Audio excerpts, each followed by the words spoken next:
Aleluia. Primeiramente, eu gostaria de agradecer a presença de todos.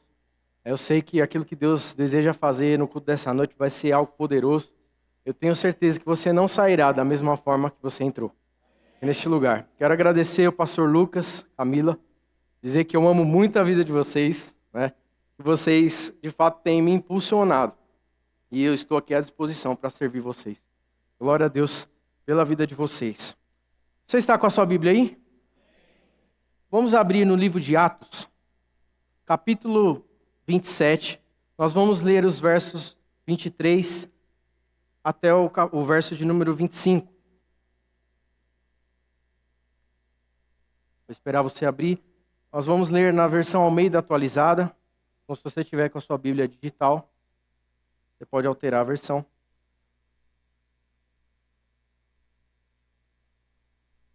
Aleluia. Você encontrou? Capítulo 27, verso de número 23. Diz assim: porque essa mesma noite, um anjo de Deus, a quem pertenço, a quem sirvo, esteve comigo dizendo: Paulo, não tenha medo. É preciso que você compareça diante de César. E eis que Deus, por sua graça, lhe deu todos os que navegam com você. Portanto, senhores, tenham coragem, pois eu confio em Deus e tudo vai acontecer conforme me foi dito. Curva a sua cabeça, vamos orar. Pai, nós te damos graças. Obrigado pelo privilégio e acesso à tua palavra. Obrigado porque a tua palavra é poderosa por si só e é mais afiada do que uma espada de 2 gumes, Pai. Obrigado porque ela penetra no nosso coração e ela consegue discernir tudo aquilo que nós temos, Pai. Obrigado porque ela é viva e eficaz. Eu declaro olhos iluminados, Pai, para receber dessa boa palavra, essa semente caindo em solo fértil e dando a 30, 60 e a 100 por 1. Obrigado, Pai, porque somos chamados para dar frutos. Obrigado por esse momento, que eu possa ser um canal desobstruído para aquilo que o Senhor deseja fazer e falar essa noite. Obrigado porque é o Senhor quem vivifica essa palavra. Nós te agradecemos, te louvamos. Em nome de Jesus. Amém. Glória a Deus. Bom, deixa eu iniciar contando rapidamente como essa mensagem chegou no meu coração. Então, alguns meses atrás, eu estava lendo o livro de Kenneth Hagin, Crescendo Espiritualmente. E em determinado momento, o autor do livro ele fala sobre exatamente esse texto que nós acabamos de ler. E ele fala sobre 3 palavras que nós podemos considerar, né, que são importantes no nosso crescimento espiritual. Mas ele encerra ali, ele fala essas 3 palavras, né, e depois o Espírito Santo começou a falar comigo. Eu percebi que houve uma inclinação para que eu ministrasse, montasse uma ministração sobre aquilo. Não sabia em que momento eu usaria aquilo, mas aprove a Deus que fosse nessa noite. Então, o tema da minha mensagem é: pertenço, sirvo e confio. Eu gostaria que você repetisse comigo essas 3 palavras: pertenço, sirvo e confio. Bom, antes eu quero falar um pouco do panorama, um contexto geral, mais ou menos, dos acontecimentos de Atos 27. Para a gente entender plenamente por que Paulo fez essa declaração e essas afirmações, a gente precisa entender. Um anjo do Senhor apareceu por mim. O anjo de Deus, a quem pertenço e sirvo. Ele disse que todos nesse navio irão se salvar. E eu confio em Deus e tudo vai acontecer conforme Ele me disse. Então, é interessante porque eu fico admirado com a convicção e com a postura que o apóstolo Paulo se posiciona em meio às circunstâncias. Sabe, Paulo era perseguidor da igreja de Cristo. Só que quando ele tem um momento, ele recebe um novo salvamento, ele recebe da parte do Senhor uma revelação, ele acaba se convertendo. E é interessante que Paulo vai escrever 13 dos 27 livros que nós temos no Novo Testamento. Então, Paulo ele tem uma vida completamente transformada. Agora, Paulo não começou já escrevendo 13 cartas às igrejas. Ele começou nascendo de novo. E a partir desse novo nascimento, ele começou o seu desenvolvimento espiritual. Amém? Então, sabia que o nosso comportamento em meio às circunstâncias, elas podem revelar o nosso nível de maturidade espiritual. Então, a Bíblia vai dizer em Efésios 4, versos número 12 até o 15, que nós devemos ser aperfeiçoados no desempenho do serviço para a edificação do corpo de Cristo, até que chegamos ao pleno conhecimento do Filho de Deus e nos encontremos maduros. Então, eu não sei se você já ouviu sobre isso, mas quando nós nascemos de novo, nós viramos bebês espirituais. Então, precisamos crescer, existe uma inclinação da parte de Deus, um desejo da parte de Deus que a gente desenvolva. O pastor estava falando aqui sobre você desenvolver a sua fé, né? Você aumentar a sua fé, e o crescimento espiritual envolve essa relação. Quando você vê um bebê agindo como um bebê, você acha aquilo normal. Agora, um adulto que se comporta como um bebê ou como uma criança da primeira infância, aquilo parece um tanto quanto estranho. Então, nós precisamos entender e compreender que isso é bíblico e que nós precisamos crescer espiritualmente. Amém? Então, você pode estar pensando, bom, eu tenho muitos anos de igreja, faz muito tempo, talvez a sua vida toda, então eu sou maduro espiritualmente. Só que as coisas não são bem assim. Quando nós falamos sobre o tempo não é um bom balizador para identificarmos uma maturidade espiritual.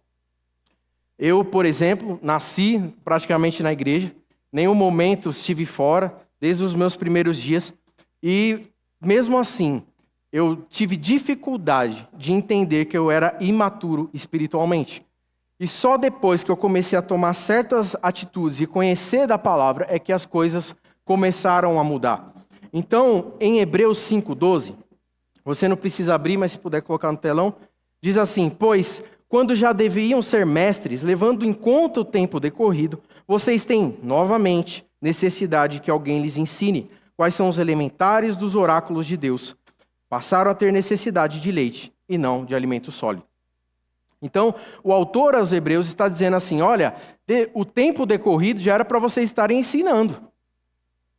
Mas a realidade é outra, completamente diferente. Vocês não só estão ensinando, como precisam ouvir novamente os princípios elementares da palavra de Deus. Então, o tempo não é uma boa forma de se avaliar um crescimento espiritual. Porque, de fato, o crescimento espiritual é mais parecido com o desenvolvimento muscular. Então, aqui quem treina, faz uma academia ou alguma atividade física, sabe que à medida que você treina, você vai se fortalecendo, você vai crescendo. Os seus músculos vão ficando mais fortes, você vai ficando maior. Só que isso acontece quando você está se exercitando, quando você está praticando. Agora, experimente parar de praticar para ver o que acontece. Você retrocede.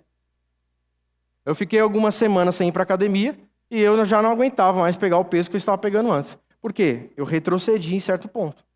Então, a gente precisa entender que a prática da palavra é que nos faz crescer espiritualmente. Então, não adianta passar o tempo e não praticar, não receber daquela palavra e botar ela em prática. O autor vai dizer novamente, ou seja, eles já tinham ouvido, mas porque não praticaram, precisavam ouvir novamente. Então, como nós podemos avaliar o nosso nível espiritual? Essa é a pergunta. Bom, quando nós falamos de medir algo, mensurar algo, a gente se utiliza de métricas. Então, por exemplo, uma caixa. Se eu quero saber o tamanho dessa caixa, eu tenho a largura, eu tenho o comprimento e eu tenho a altura. E a resultante dessas métricas, elas resultam no volume. Então, para eu identificar, eu preciso pelo menos ali de 3 bases para que eu possa medir o meu crescimento espiritual. E para que eu quero medir o crescimento espiritual? Para ver se eu estou plenamente andando na vontade de Deus. Ok? Então, nós podemos usar o crescimento espiritual com esse mesmo contexto.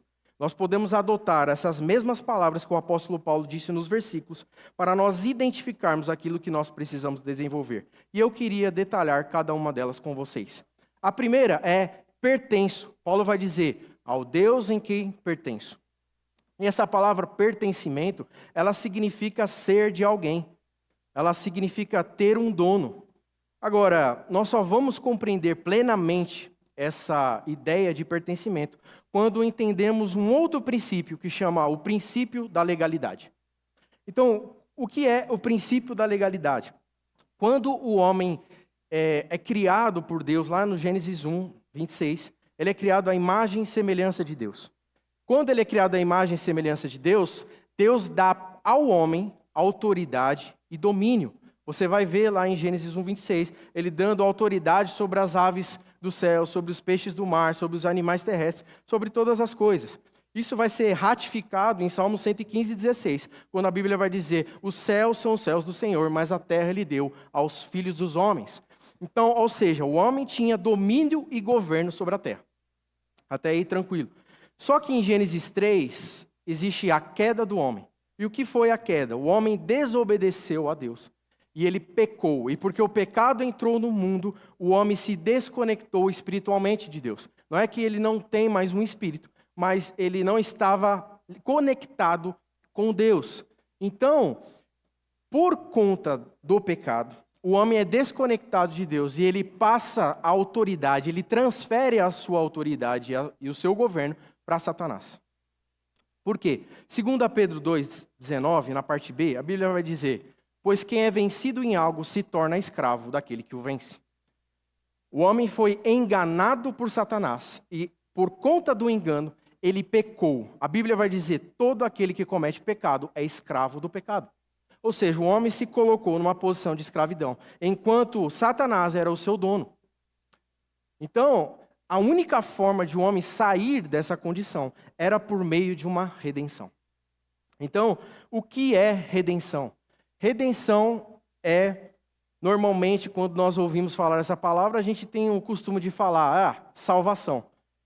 Mas redenção, ela não significa exatamente isso, no sentido mais amplo da palavra. Então, eu peguei o dicionário da Bíblia de J.D. Douglas, que diz assim: redenção é o livramento de algum mal por meio do pagamento de um preço. É mais do que simplesmente o livramento. É dessa maneira que os prisioneiros de guerra poderiam ser soltos, mediante ao pagamento de um preço, a qual era chamado resgate. Então, redenção é o resgate de uma propriedade. Então, é interessante pensar que quando nós olhamos para um livro, todo livro tem uma mensagem central. E a Bíblia, por mais que ela seja composta de vários livros, ela tem uma mensagem central que converte no mesmo tema. E qual é esse? A redenção da humanidade na pessoa de Jesus Cristo. O tempo todo, Gênesis e Apocalipse, ela vai estar explicando como o homem foi redimido de uma situação de morte e para a vida, e como nós fomos resgatados. Então, para entendermos um pouco melhor essa ideia, se você perguntar para um judeu, obviamente que ele vai saber explicar fácil para você o que é redenção. Porque ele está muito contextualizado e familiarizado com essa situação. Nós podemos ver no Antigo Testamento várias histórias de redenção. No caso, por exemplo, Ruth e Boaz é uma história de redenção.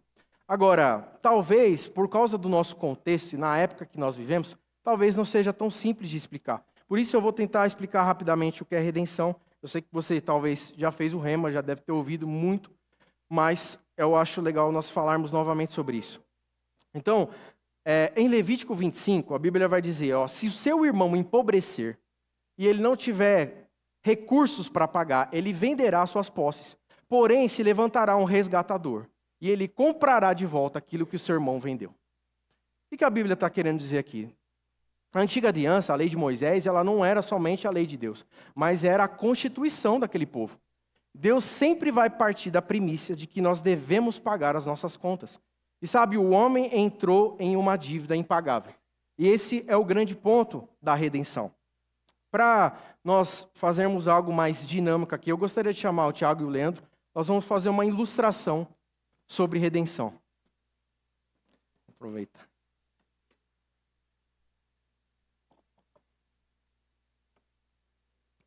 Aleluia. Você vai ficar aqui à minha direita, pode ficar aqui à minha esquerda. Eu vou dar 2 nomes para eles de personagens do Antigo Testamento. Então você vai se chamar Josué e você vai chamar Davi, tá bom? Então, imaginemos o seguinte contexto, né? Vamos imaginar uma situação aqui, ok? Primeiro, eu vou continuar chamando Natanael que fica mais fácil. Então, eu sou um homem muito ambicioso e eu quero enriquecer e prosperar rapidamente. E eu começo a pensar em formas de eu enriquecer rapidamente. Eu começo a estudar e percebo que o trigo, investir no trigo, é uma boa ideia de se ganhar dinheiro. O trigo estava em alta Então, eu poderia plantar, colher e eu ganharia muito lucro em cima disso. Mas existia um problema. Eu precisava de um capital inicial para começar a comprar as primeiras coisas, as ferramentas, tudo aquilo que eu vou precisar, sementes selecionadas. Então, eu preciso de um investidor. E aí eu vou até o meu amigo Josué. Josué é um homem próspero e ele é muito inteligente. E eu apresento o meu plano de negócio a ele e ele fala, olha, eu entendi o seu plano de negócio, mas eu acho que é muito arriscado. Entenda uma coisa, o trigo está alto porque está difícil de plantar e colher. Então, é um risco muito grande, eu não corro riscos. Então, eu não quero investir em você. Então, eu começo a tentar convencê-lo de uma outra forma. Não, nós vamos enriquecer, metade dos nossos dos lucros é para você, metade é para mim, vai dar certo. E ele fala assim, olha, eu não perco, eu não sou próspero à toa. Eu tenho muita prosperidade porque eu entendo de negócios, eu não acho isso um bom negócio. Mas se você quer o dinheiro emprestado, eu vou te emprestar. Só que eu não sou seu sócio. Eu vou te emprestar a juros e correção. E quando chegar o determinado tempo, você vai pagar. E eu fico meio balançado, mas eu acabo aceitando. Só que aí eu começo a minha empreitada de tentar plantar trigo e colher. Só que dá tudo errado. Quando era para chover, não chove. Quando não era para chover, chove até demais. Cai granizo, destrói toda a plantação. E além de eu perder todo o dinheiro que eu peguei com Josué, ainda fiquei mais ainda endividado. Só que chega um determinado momento que eu preciso pagar Josué. Lembra da primícia? Deus deseja que nós paguemos as nossas dívidas. Então eu chego para ele e falo, Josué, é o seguinte, eu não tenho dinheiro. Aí ele fala, vende as suas posses e os seus recursos. Aí eu falei, olha, as minhas posses e os meus recursos não chegam ao valor da dívida. E aí ele fala, ok, então você agora é meu escravo. Eu e a minha casa e as minhas posses passam a ser escravos de Josué. Era assim que funcionava no Antigo Testamento. Não tinha SPC Serasa, né? Não tinha processo de judicialização das coisas. Então eu me tornava escravo. Eu, a minha família e todas as minhas posses passavam a ser de Josué. Só que, nesse momento, o agravante seria que Josué ele já não gosta de mim. Ele me trata mal. Ele é um mau senhor. Então, quando nós olhamos para essa situação, eu começo a sofrer com essa situação. Só que aí, eu não contei para vocês, mas aqui tem meu primo Davi. Davi é muito, mas muito mais próspero que Josué. Davi, antes de eu pedir o dinheiro para Josué, eu pedi o dinheiro para Davi. Eu cheguei para ele e falei o mesmo plano de negócio. Sabe o que ele falou para mim? Não faça isso. Não vai dar certo. Vai dar ruim. Você não tem o know-how necessário. Então esqueça essa ideia. E eu desobedecendo um comando que ele me dá, eu falo, se você não quer me emprestar, então tem gente que me empresta. E aí eu me encontrei na situação em que eu estou nesse momento. Só que Davi começa a olhar para a minha situação e ele começa a ter compaixão e misericórdia da minha vida.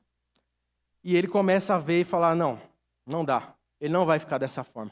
E ele vem até Josué e fala assim, qual é o preço? Qual é o preço pela vida do Natanael, da sua família e das suas posses? Josué, muito esperto, vai dizer, olha, o preço era tanto, mas agora é tanto e mais um pouco, porque a dívida foi aumentando. E ele faz e ele paga. E no momento que ele paga a dívida, o vínculo da escravidão era a dívida. Eu saio da escravidão de Josué e eu passo a ser escravo de Davi. Aí você fala, que bexiga é essa? Como o pastor fala, que bexiga é essa? Como assim eu saí de escravo? Qual que é a vantagem dessa transação? É simples. Davi não me trata como escravo. Ele me trata como membro da sua família. E está aí toda a diferença. Pode sentar, obrigado. Uma salva de palmas.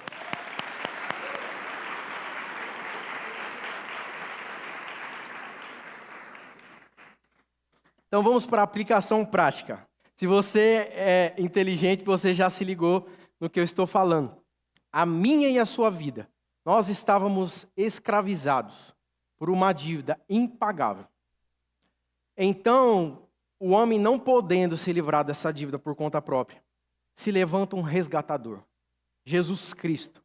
A Bíblia vai dizer que não foi com prata nem com ouro que ele nos comprou, mas com o seu precioso sangue. E aí é nesse momento, ele paga a dívida. E no momento que ele paga a dívida. Eu sou transportado do império das trevas para o reino do Filho do seu amor. E agora eu passo a ser servo de Deus. A palavra servo significa escravo. Eu sou escravo de Deus. Mas e a minha liberdade? Bom, Deus te livrou. A liberdade é do pecado, não a liberdade de um senhor. Então, nós passamos a ser filhos, porque nós fomos feitos filhos de Deus, mas também somos servos de Deus. Então, como você começa a olhar os textos bíblicos e as coisas começam a fazer muito sentido. Por exemplo, em Apocalipse 5:9, a Bíblia vai dizer assim: cantavam um cântico dizendo: digno és de tomar o livro e de abrir os seus selos, porque foste morto e com teu sangue compraste para Deus homens de toda a tribo, língua, povo e nação. Você foi comprado. Se você foi comprado, você tem um dono. Amém? Em Romanos 10:9, a Bíblia vai dizer assim: se você confessar a Jesus como Senhor, crendo que Ele ressuscitou dentre os mortos, você será salvo. E por que você será salvo com essa condição? Porque no momento que você aceita a Jesus como seu dono, você está confessando: agora Ele é meu dono. Você se identifica com o sacrifício que Ele fez. A dívida é paga. A Bíblia vai dizer em Gálatas que todo escrito de dívida foi pregado inteiramente na cruz. Não tem mais dívida no seu nome. Agora você foi livre e agora você tem um bom Senhor. O pastor ministrou aqui na consagração, não está gravado, mas eu até assustei na hora que ele falou, nossa, parte da minha ministração. Mas ele falou sobre o escravo da orelha furada. E o que era isso? O escravo da orelha furada era um escravo que, mesmo podendo ser livre, ele se submetia ao senhorio. Porque o Senhor era tão bom. E todos que viam um escravo com a orelha furada, uau! Ele pode ser livre, mas ele prefere servir aquele Senhor. E exatamente a nossa condição, nós somos servos por amor. Nós somos escravos porque nós queremos, porque sabemos que Ele é um bom Senhor e um bom dono. Esse é o ponto que nós precisamos entender. Ele não vai tirar o nosso livre-arbítrio ou tentar, de alguma forma, exigir algo de nós, mas Ele vai nos tratar como membros da sua família. Em 1 Pedro 2,9, a Bíblia vai dizer: vocês, porém, são geração eleita, sacerdócio real, nação santa, povo de propriedade exclusiva de Deus. Ou seja, você é uma propriedade exclusiva de Deus. Então, quando nós entendemos pertencimento, a nossa vida passa a ser um pouco mais leve. Porque como entendemos que nós fomos libertos da morte, transportados do império das trevas, e agora nós temos um bom Senhor, a obediência se torna algo muito mais fácil. Jesus vai dizer aos seus discípulos assim: vocês me chamam Senhor, Senhor, mas vocês não fazem o que eu peço. Vocês estão me chamando de dono, mas você não faz o que eu peço. Que ideia é essa? Eu sou ou não sou o seu dono? Sabe, Deus ele não comprou 10% das suas ações. Deus comprou você 100%. Então, tudo que você tem e tudo que você é pertence a Ele. Então, nós não podemos ter áreas das nossas vidas em que a gente fala assim: a minha casa, a minha família é de Deus, mas as minhas finanças não. Não tem essa possibilidade. Ou Ele te comprou por inteiro ou não comprou. E aí você precisa tomar essa decisão. E você toma essa decisão quando você entrega a sua vida a Jesus. Então nós precisamos entender o quão sério é pertencimento. Amém? Segundo ponto. Vamos lá. Paulo vai dizer: ao Deus em quem pertenço e sirvo. E o que é serviço? Serviço é uma expressão de amor a Deus. Quando nós fazemos algo em prol do reino, nós estamos demonstrando o amor que nós temos por Ele. Então a Bíblia vai dizer que Deus derramou o seu amor sobre as nossas vidas, nos capacitando a amar. Jesus vai dizer: o maior mandamento é vocês amarem a Deus acima de todas as coisas. Agora, a expressão desse amor, a correspondência, a retribuição desse amor é justamente o serviço. Você já, não sei se você é casado, você chega para sua esposa e fala todo dia: amor, eu te amo, amor, eu te amo. Só que quando ela pede para você lavar a louça, tirar o lixo, você não faz. Que demonstração de amor é essa? Então a gente precisa entender que nós precisamos retribuir aquilo que a gente está dizendo. Amém? Então, para você ter uma ideia, abra comigo em João 21. Nós vamos ler João capítulo 21, verso de número 17.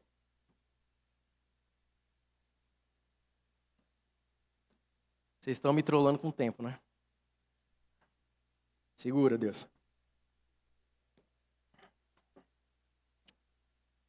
Conseguiram? Diz assim: pela terceira vez Jesus perguntou: Simão, filho de João, você me ama? Pedro ficou triste por Jesus ter perguntado pela terceira vez: você me ama? Ele respondeu: o Senhor sabe todas as coisas, sabe que eu te amo. Jesus disse: então apacenta as minhas ovelhas.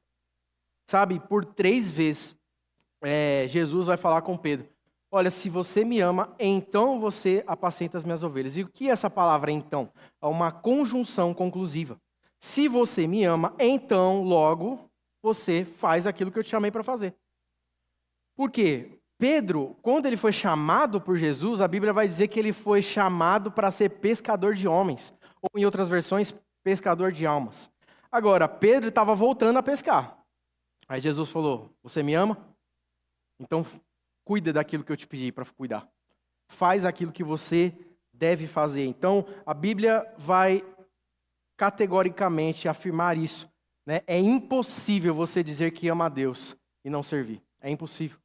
Porque Jesus, se você me ama, existe uma ação correspondente, e essa ação correspondente é o serviço. Amém? Eu não sei se você conhece a parábola dos talentos, né? Nós temos 3 servos e um deles esconde o seu talento. Eu não sei você, mas eu não quero ser o servo que esconde o talento no chão.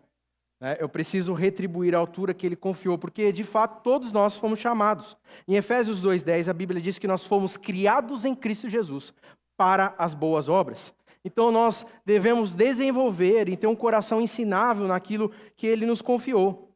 Lá no livro de Tiago a Bíblia vai dizer que o reflexo de uma fé verdadeira são as boas obras.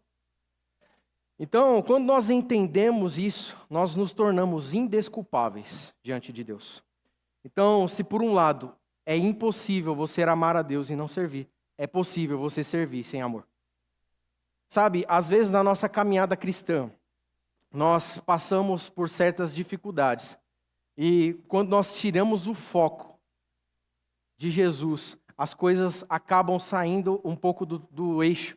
Então, às vezes você está servindo, mas você está empurrando com a barriga. Você não está amando genuinamente aquilo que você está fazendo. Porque se você entender o pertencimento, automaticamente você consegue entender serviço. Eu entendi que eu fui comprado, que ele é meu dono, que ele me amou, agora eu vou retribuir o amor dele. Então isso é razoavelmente simples, só que a Bíblia está dizendo que isso pode acontecer. Existe uma advertência lá em Apocalipse 2 para a igreja de Éfeso, que Jesus vai dizer assim: olha, eu conheço as suas obras, conheço a sua perseverança, mas eu tenho contra vocês que perderam o primeiro amor. Aí o que Jesus vai falar? Arrependa-se e volte à prática das primeiras obras. Então, ele está instruindo. Às vezes, a nossa caminhada cristã, um líder, um pastor, alguém que discipula a igreja, te feriu. E aí, por conta disso, você fala: não vou servir mais, porque ele me feriu. Só que você não está servindo por causa das pessoas. Você está servindo por causa dele. Você serve a Deus servindo pessoas, mas você faz para elas por ele. Agora, se o pastor não me reconhecer, tudo bem, eu estou fazendo é para ele. Então, se a gente começar a compreender dessa forma e a gente não tirar o foco de Jesus, do autor e consumador da nossa salvação, nós vamos se perder no caminho. Quer um exemplo? Quando Pedro vai andar sobre as águas, Jesus fala: vem. E por meio da palavra, e olhando para Jesus, ele anda sobre as águas. Mas a Bíblia diz que quando ele repara no vento, reparou, tirou o foco de Jesus, começou a afundar. Por quê? Porque quando a gente está servindo, a gente tira os olhos de Jesus, a gente começa a afundar. Essa é a realidade. Quando nós estamos olhando para o que as pessoas estão pensando de mim, nossa, podia ser melhor, né? Ixi, não reconheceu, não vou fazer mais. Não, quando eu estou sempre olhando para Ele, eu estou sempre convicto naquilo que Ele me chamou para fazer. Amém? Glória a Deus.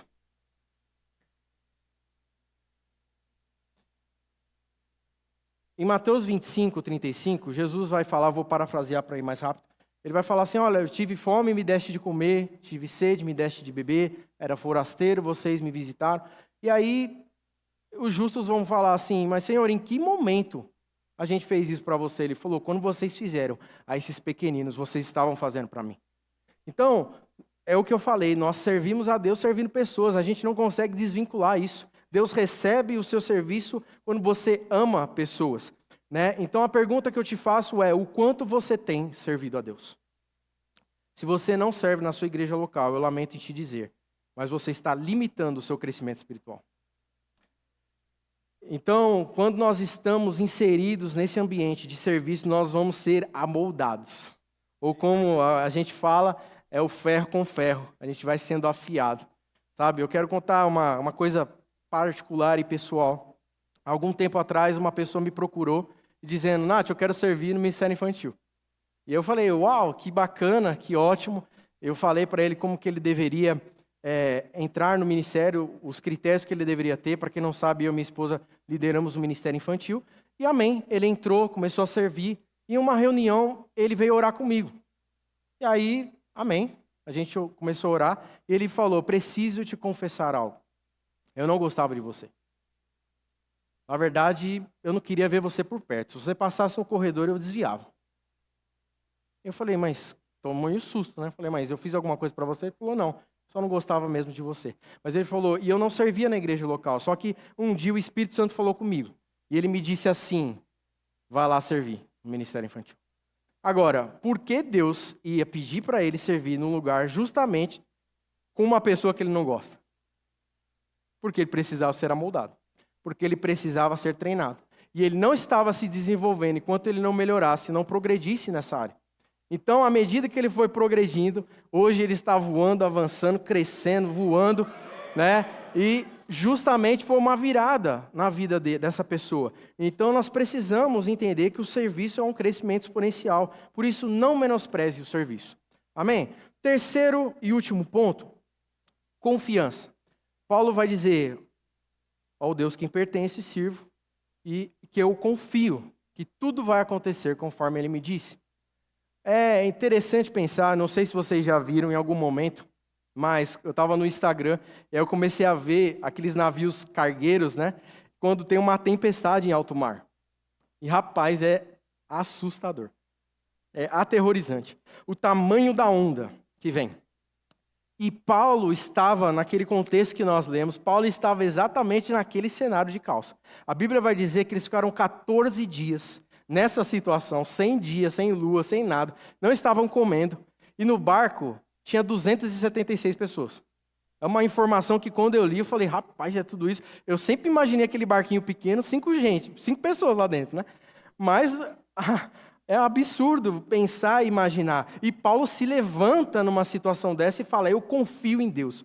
E que tipo de confiança é essa? Eu queria destrinchar esse tópico de confiança em 3 subtópicos. O primeiro é, por que nós temos dificuldade em confiar em Deus?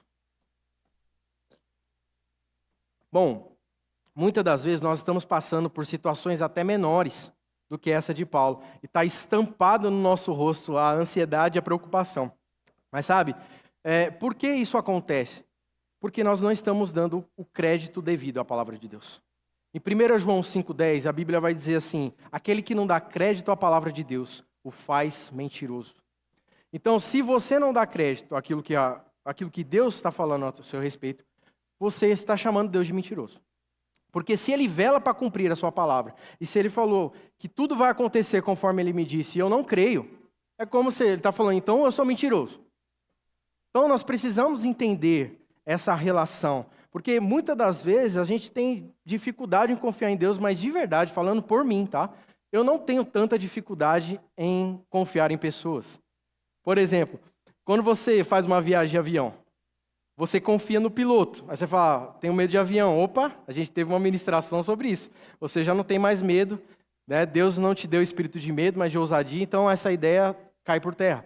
Agora, se você não tem medo, você senta num avião, você não pergunta para o piloto quais são as qualificações, quantas horas de voo ele tem, você simplesmente senta e confia que você vai chegar no seu destino. Amém? Por exemplo, um barbeiro. Eu gosto de pegar os exemplos do pastor Lucas, porque aí eu não erro. Mas é melhor do que fazer...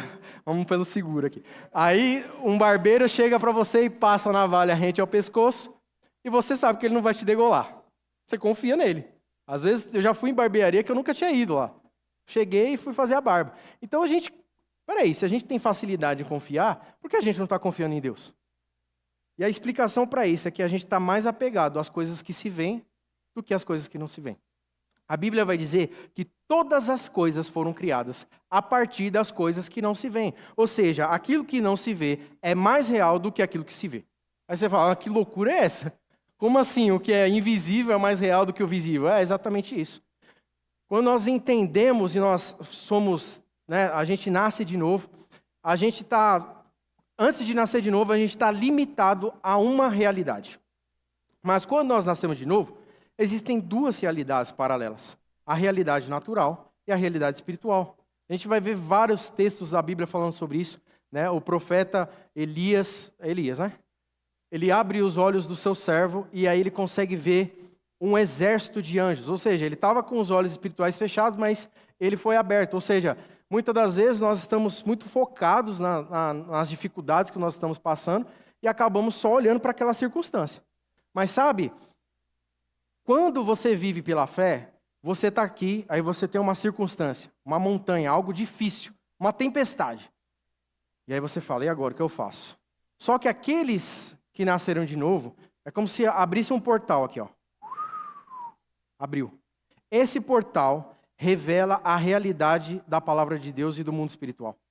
Então, eu passo a ter duas realidades, uma aqui, uma ali. Eu posso escolher se eu vou viver pelo que sinto ou pelo que vejo, ou eu posso ousar, começar a olhar pelo portal da fé e começar a enxergar aquilo que Deus disse ao meu respeito.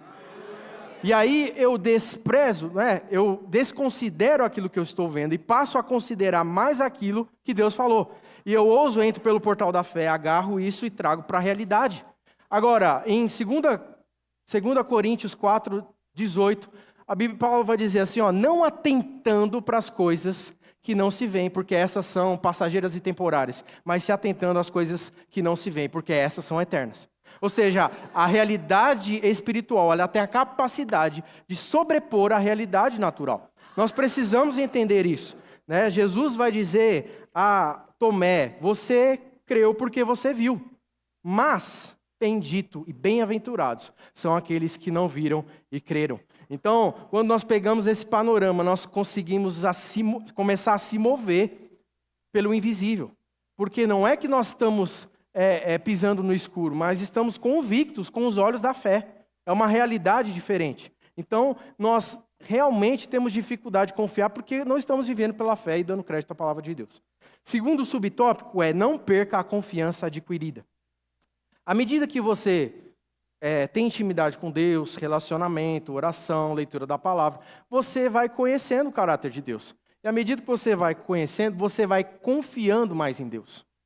Não porque a confiança dele precisava ser duvidada, mas porque nós somos inseguros e à medida que nós vamos conhecendo, aquilo começa a se tornar mais real para nós. Amém? Então, à medida que você se desenvolve em conhecer a Deus, a gente vai conhecendo de fato quem é Deus. E essa confiança, ela pode ser perdida. Se em algum momento nós pensarmos que nós somos autossuficientes, estamos prosperando, estamos avançando por causa da confiança em Deus, a nossa confiança está alicerçada em Deus. Agora, quando eu começo a pensar que eu sou autossuficiente, aquilo vai me levar à ruína. E tem uma história que conta muito bem essa ideia de perder a confiança. E é a história do rei Asa. Quem conhece a história do rei Asa está em 2 Crônicas, capítulos 14 até o 16, mais ou menos.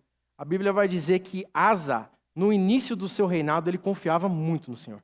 Ele entregou tudo ao Senhor. E a Bíblia vai dizer que eles enfrentaram um exército de mais de 1 milhão de etíopes. E eles venceram. E por conta disso, eles tiveram paz.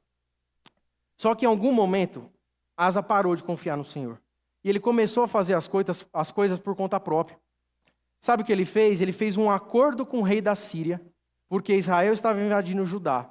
E é nesse momento que o profeta chega para Asa e fala assim, você fez um acordo sem autorização de Deus, você tomou uma iniciativa própria, você não confiou no Senhor. E o rei Asa mandou prender o profeta. O que acontece? Daí foi para pior. Porque a Bíblia vai dizer que Asa contrai uma doença nos pés. E essa doença era grave. E a Bíblia vai dizer, Asa confiou mais nos médicos. E não recorreu, e não confiou no Senhor. O próximo versículo é, Asa morreu.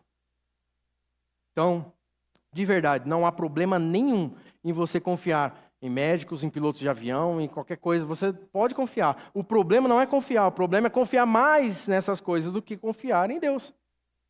O seu alicerce precisa estar em Deus, porque o seu alicerce está em Deus, Ele não falha, Ele não te abandona.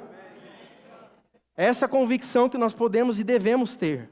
Né? Então, a falta de confiança nos mostra uma imaturidade espiritual. Então, quando nós vemos essa história de Asa, a gente vai ver que ele se apoiou no seu próprio entendimento. E aquilo foi a sua ruína. Terceiro e último subtópico da confiança é a confiança que não se abala. Então, nós cantamos aqui sobre confiança. Eu não sei se vocês perceberam, cantamos sobre pertencimento. Então, nós precisamos não só cantar e adorar a Deus, mas viver aquilo que nós estamos cantando. Então, o terceiro e último subtópico fala sobre a confiança que não se abala. Em Jeremias 17, se você puder colocar na tela, Jeremias 17, nós vamos ler os versos 7 e 8.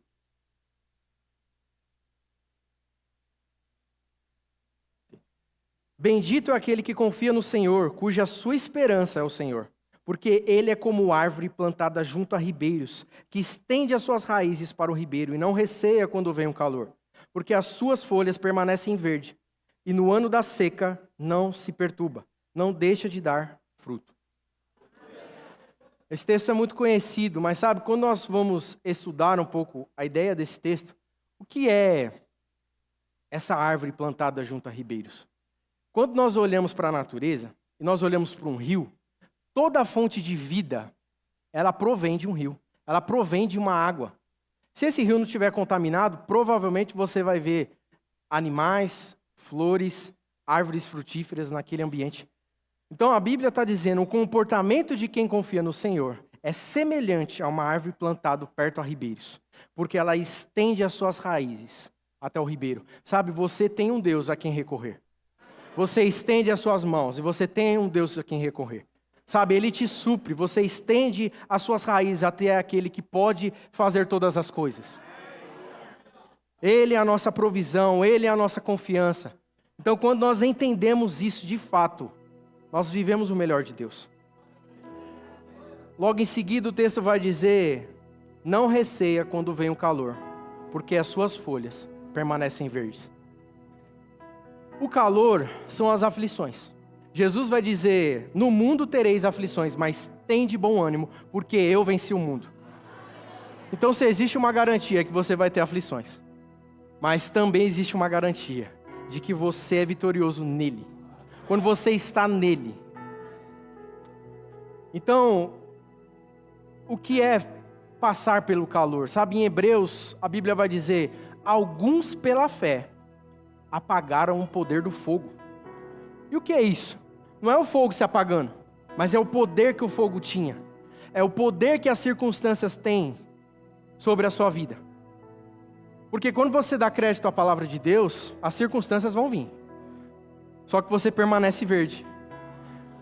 Você permanece como se o calor não mudasse a sua realidade. Em Hebreus está falando sobre a história dos amigos de Daniel, Sadraque, Mesaque e Abidnego. Eles entraram no fogo, o fogo estava queimando, queimou até o que abriu a porta do fogo. Mas o que aconteceu? Com eles nada, porque pela fé apagaram o poder do fogo. Então, as circunstâncias não prevalecerão sobre a sua vida. Isso se você permanecer firme e confiando no Senhor. É dessa forma que a Bíblia vai nos orientar. Por fim, a Bíblia diz, no ano da seca não se perturba e nem deixa de dar fruto. Eu gosto muito como a história do naufrágio de Paulo termina. Porque quando a gente está baseado toda a ministração, todo o trilho em cima desse texto. Eu estou desenvolvendo outras coisas, mas o final é justamente o final dessa passagem. A Bíblia vai dizer que Paulo confiou no Senhor. O naufrágio aconteceu e todos se salvaram. Só que quando Paulo chega na ilha de Malta, os nativos daquela ilha, eles prestaram uma assistência, porque eles viram o naufrágio. Só que Paulo vai colher gravetos galhos e uma víbora morde a mão dele. Na hora que isso acontece, os nativos falam: meu Deus, esse homem é homicida, porque ele se livrou de um naufrágio, mas mesmo assim, quando ele chega aqui na terra, não deixam ele viver. Ele é homicida. A Bíblia diz que eles esperavam ele inchar e morrer. Agora, os nativos da ilha conhecem se uma víbora tem veneno ou não, concorda? Eles conheciam aquela cobra, porque eles esperavam que ele morresse. Só que não... Eu fiquei olhando para esse texto e eu falei: Espírito Santo, como que Paulo tinha tanta convicção de que nada ia acontecer com ele? Porque sabe, você não vê Paulo orando, murmurando, rasgando as suas vestes, dizendo: ah, meu Deus, e agora? Acabei de ficar 14 dias no mar. Isso está me acontecendo. Porque é normalmente a atitude que nós temos. Nós passamos por uma situação difícil e já começamos: ah, Deus, o que está acontecendo? Você esqueceu que eu sou seu filho? Mas não, ele não esqueceu. Paulo era tanto filho quanto você. Então, quando nós vamos olhar para essa situação, eu falei: Deus, ele nem tratou das feridas, não tem isso no texto. Talvez o autor não quis revelar, não sei o que aconteceu. O Espírito Santo falou: vai ler o texto de novo. Aí eu falei: tá bom. E eu li o texto de novo. E aí, no momento que o anjo fala com Paulo, a Bíblia vai dizer: é necessário que você compareça diante de César. Quando eu li essa frase, eu falei: opa, Paulo, o anjo não falou só que ele ia livrar do naufrágio. O anjo estava falando assim: você vai chegar diante de César, não importa o que aconteça aqui.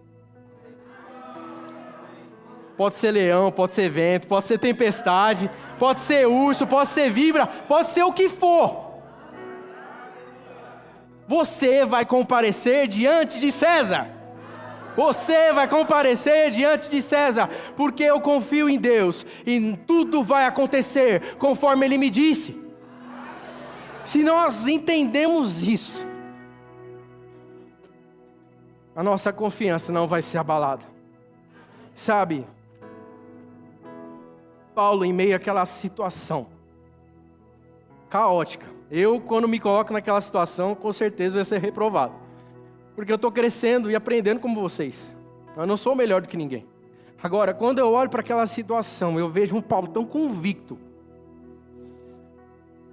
que, além disso, ele sacode a víbora no fogo, ela cai. E aí, a Bíblia diz que os nativos esperam que ele morra, que ele enche. E aí o que acontece? Ele não morre. Ele permanece vivo. Aí os nativos falam: uau, ele é um Deus então. Muda completamente. E aí Paulo se aproveita daquela situação que foi chamando a atenção para ele. Ele ora pelos enfermos. Ora por um irmãozinho que tinha dor de barriga lá. Mas depois ele impõe as mãos sobre os enfermos. E todos eles são curados. Agora, entenda, em meio àquela situação difícil, Paulo poderia falar: ó, quer saber? Já passei por poucas e boas, não vou orar por ninguém não.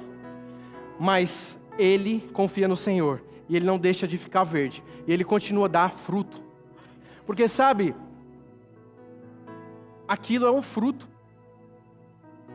Se ele tivesse perdido a confiança no Senhor, ele não oraria por ninguém, ninguém seria curado. Mas sabe, ele permaneceu firme, porque ele falou: eu vou permanecer, e eu vou adiante de César.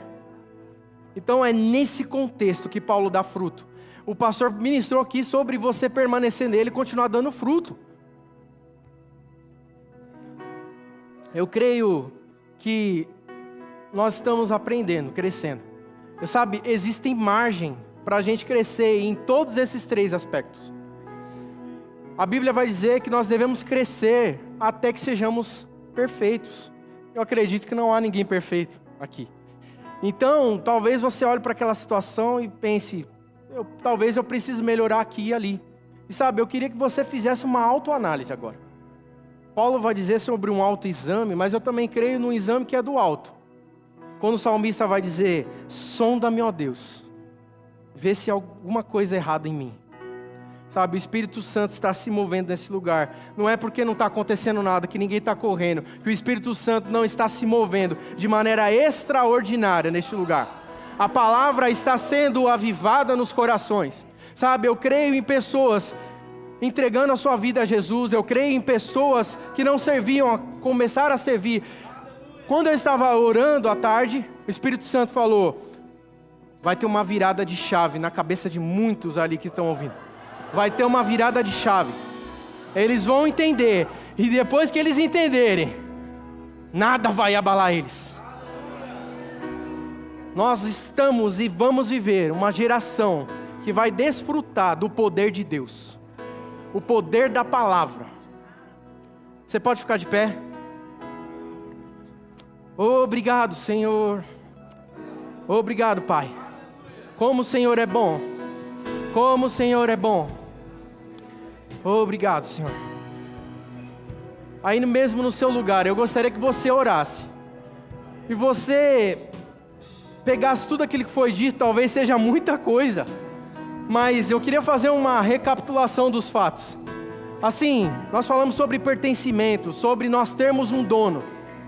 Nós falamos sobre serviço, que é uma expressão de amor a Deus. E nós falamos de confiar no Senhor plenamente, convicto daquilo que nós estamos vivendo. Então aí no seu lugar, feche os seus olhos, fique livre. Flua naquilo que o Espírito Santo deseja, porque a palavra é personalizada. Cada um vai receber de uma forma, vai identificar áreas da sua vida que precisa de mudança, precisa de crescimento. Talvez você olhe para a sua vida e fale: o meu comportamento não está condizendo com o meu nível de crescimento espiritual. Por isso eu desejo mudar essa noite. Eu desejo viver plenamente aquilo que Deus tem para a minha vida. E eu não quero impedir o meu crescimento. Obrigado, Senhor. Obrigado, Pai. O Senhor é que vivifica essa palavra. Nós confiamos em Ti. Nós confiamos em Ti. Santo, santo é o Teu nome. Toda honra e glória seja dada somente a Ti. Te engrandecemos, Te adoramos, Pai. O Senhor é santo, santo, santo, digno de toda honra, glória e louvor. Eu confio. Aleluia. Nós vamos cantar. Eu queria que você cantasse com convicção. Dessa vez. Eu confio em Ti. Aleluia! Eu confio em Ti. Minhas fontes estão em Ti. Minhas fontes estão em Ti. Eu confio em Ti. Eu confio em Ti. Minhas fontes estão em Ti. Minhas fontes estão em Ti. Em Ti está minha vida, fé e esperança estão somente em Ti. Em Ti estão os meus dias, estão os meus sonhos e os Teus planos pra mim. Aleluia. Eu escolho a melhor parte, me derramar em Tua presença. Aleluia. Tens o primeiro lugar, Senhor, na minha vida e no meu coração. Confio em Ti e nada vai me abalar. Eu confio em Ti. Eu confio em Ti. Minhas fontes estão em Ti. Minhas fontes estão em ti. Aleluia! A minha confiança está alicerçada nele. Eu queria fazer um convite para você. Eu não conheço a todos. Talvez você tenha entrado a primeira vez neste lugar. Talvez você queira entender tudo aquilo que foi dito. Mas sabe, tudo começa. A primícia de todas as coisas começam a partir de um novo nascimento. Nós precisamos reconhecer Jesus como nosso Senhor. Ele também é Salvador, mas Ele é o dono da sua vida. E a partir dali você nasce espiritualmente e você desenvolve o seu crescimento espiritual. Então, se você nunca fez essa oração e você deseja essa noite fazer parte da família de Deus e ter Ele como seu dono, entendendo o que Ele fez por você, o sacrifício que Ele fez por você, eu gostaria que você levantasse a sua mão bem alto, aí no seu lugar. Todos nós passamos por isso. Todos nós tivemos que reconhecer o início do pertencimento. Mas isso só vai iniciar a partir de um novo nascimento. É uma oração simples, reconhecendo Ele como o dono da sua vida. Nós não estamos te convidando para uma placa de igreja ou para uma religião, mas é para fazer parte da família de Deus. Porque Ele não nos trata como escravos, mas nos trata como filhos de Deus. Existe alguém nessa condição? Levanta a sua mão bem alto para que eu possa ver. Todos salvos. Esse convite continua aberto. Se você quiser, eu gostaria que você viesse aqui na frente. Nós vamos orar por você. Semelhantemente, talvez você já tenha feito essa oração em algum momento da sua vida, mas você, liberto em Cristo, decidiu viver por conta própria. E sabe, eu não quero saber o que você fez ou o que você viveu, mas eu quero deixar o convite aberto para que você possa retornar e fazer parte da família de Deus. Sabe, o filho pródigo, ele cai em si, e é nesse momento ele fala: não, o meu pai é muito melhor. E é nesse momento que nós podemos reconhecer e ser reconciliados com Ele. Se você deseja a reconciliação, eu gostaria que você viesse aqui na frente. Não tenha medo, não tenha vergonha. Se você está sentindo algo, não sabe explicar muito bem, às vezes é o Espírito Santo tentando te conduzir ao arrependimento. Sabe, Ele não te força a nada. Você, por conta própria, pode vir e se reconciliar e vai ter festa no céu. Existe alguém nessa condição? Vem aqui na frente. Se você tem alguma dor, alguma enfermidade no seu corpo, e você entendeu que você é filho de Deus, e que quando Jesus te comprou, todas as posses, todas as coisas passaram ao senhorio dele. Toda doença é ilegal no corpo daquele que é filho. E nós, pela fé, cremos que você vai ser curado. Então, se você tem alguma dor, alguma enfermidade, você pode vir aqui na frente. Nós vamos orar por você. Eu creio que pela fé você receberá a cura divina. A Bíblia diz que nós fomos reconciliados com Cristo. E por isso, nós temos direitos de filhos. E a cura divina é um direito de todo filho. A Bíblia vai dizer que pelas pisaduras de Jesus, você foi sarado. Se tem alguém nessa condição, vem aqui na frente. E por fim, se você já aceitou Jesus, mas nunca foi batizado com o Espírito Santo, com a evidência de falar em outras línguas, sabe, você precisa aumentar o tamanho da sua mala de ferramenta. A oração em línguas é uma ferramenta espiritual que você precisa e vai te ajudar no desenvolvimento espiritual. Se você não é batizado no Espírito Santo, vem aqui na frente, nós vamos batizar. Você será batizado. Você vai aumentar a sua mala de ferramentas. Os discípulos não saíram de Jerusalém até que poder fosse derramado. Existe alguém nessa condição? Vem aqui na frente. Aleluia. Todos sarados, curados, reconciliados, salvos, cheios do Espírito Santo. Aleluia. Glória a Deus. Nós temos aqui um pedido de oração.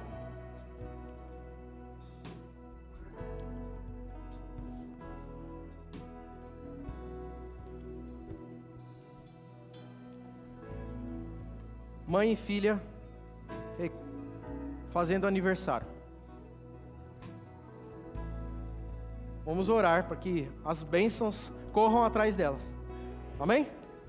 A Bíblia diz que você já foi abençoado com toda sorte de bênção nas regiões celestiais em Cristo Jesus.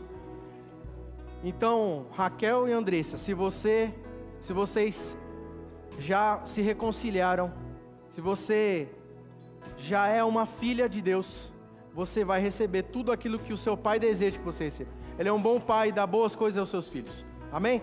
Pai, nós te damos graças. Obrigado, Pai, pela vida da Raquel e da Andressa. Obrigado pelo sobrenatural de Deus alcançando a vida delas. Obrigado por elas desfrutando ainda mais daquilo que Deus tem para você. Você é um bom pai, dá boas coisas aos seus filhos. E nós cremos, Pai, nelas recebendo a porção dobrada.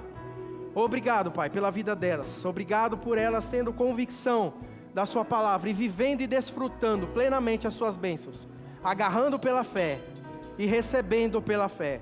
Em nome de Jesus, te agradecemos e te louvamos. Amém.